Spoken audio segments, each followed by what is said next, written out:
All right, this is like take five of this little video, so hopefully my children let me get through this one all the way. So I wanted to talk to you guys because this is the last day for anybody that's joining me on this 7 days of fasting, to make any preparations and like mentally or maybe even like in your kitchen prepare yourself if you're doing a classic fast.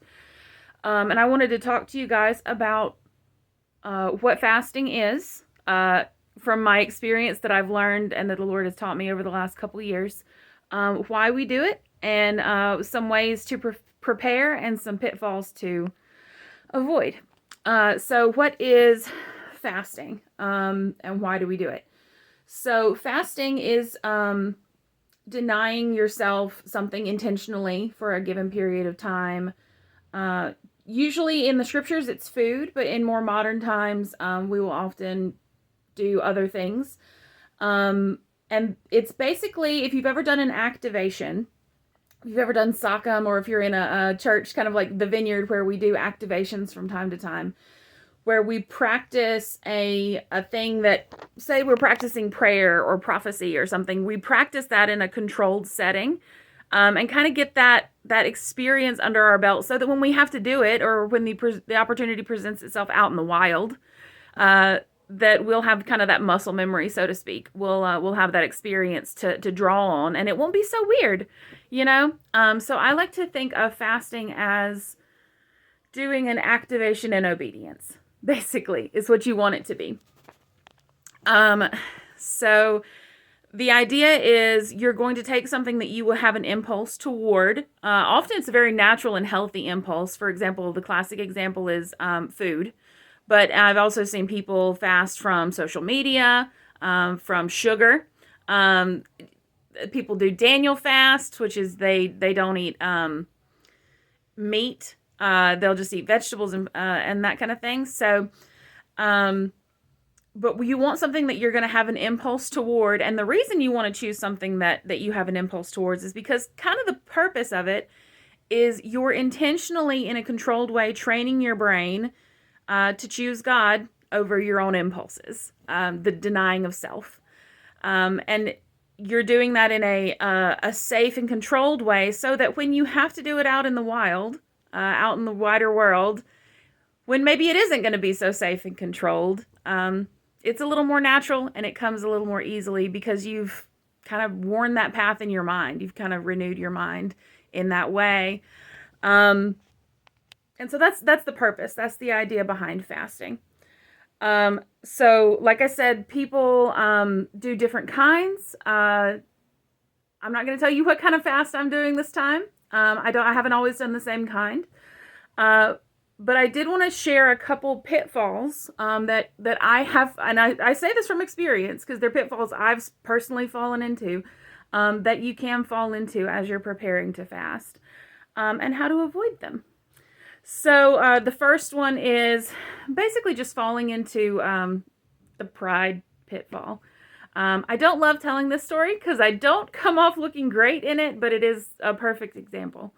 So last year, I had gone to start a period of fasting because I felt like the Lord had asked me to start a period of fasting, and it was for a length of time that I had done before. It was a longer than this one, but that's not the point. I had done it before, um, and I asked the Lord, okay, well, what do you want me to fast from? And I felt like He was really asking me to fast from social media that time, because I have a pretty intense TikTok habit.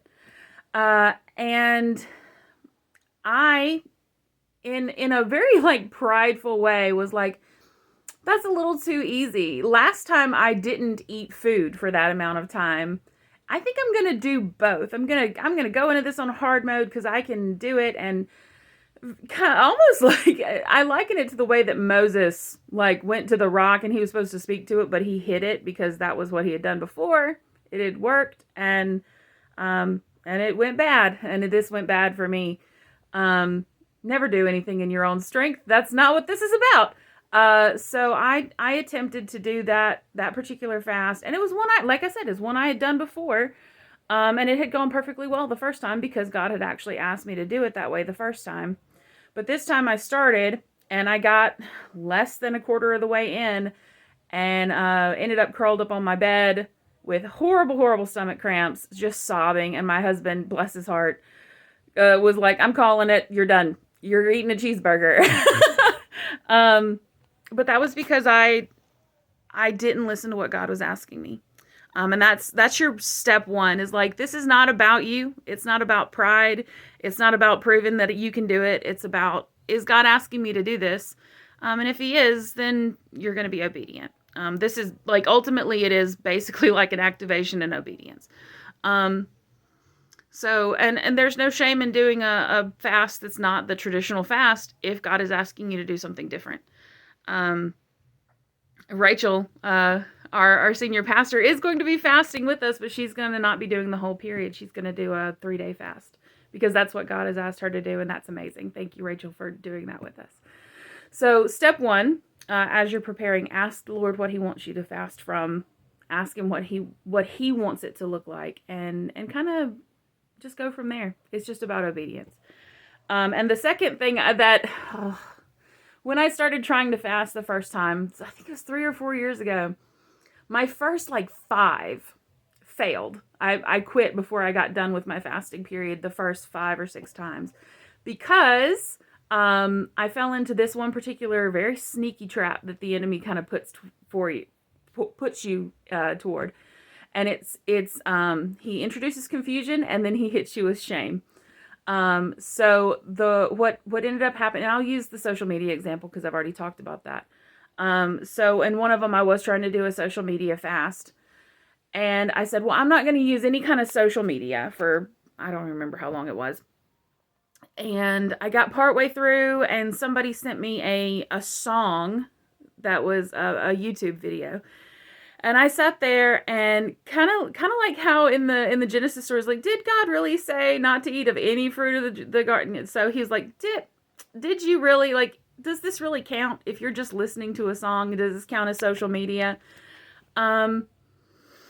And so I finally was like, I don't know if it does count. I think it's not a problem. I'm going to go ahead and do it. And I listened to the song, and then immediately after, boom, he hits me with just a ton of shame. Like, you're a failure. You knew that wasn't allowed. You should just quit because you've already done it. You've already broken your fast. It's over. And he's done, like I said, 5 or 6 times. My first 5 or 6 fasts failed because I kept hitting this pattern of, well, does that really count? And then I'd cave, and then he'd hit me with the shame. And, well, since you've already done that, you should just quit. So there's a couple different ways you can address this. There's one that works for me, and then there's one that I know works for other people that I haven't had as much success with. So the first is to get rid of ambiguity from the jump.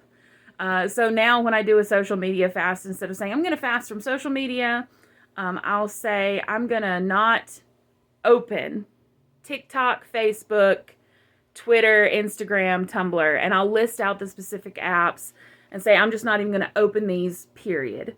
And often I don't include YouTube just because of the specific music video. And I think a couple times I've actually said, like, I will only use YouTube for music videos, something like that.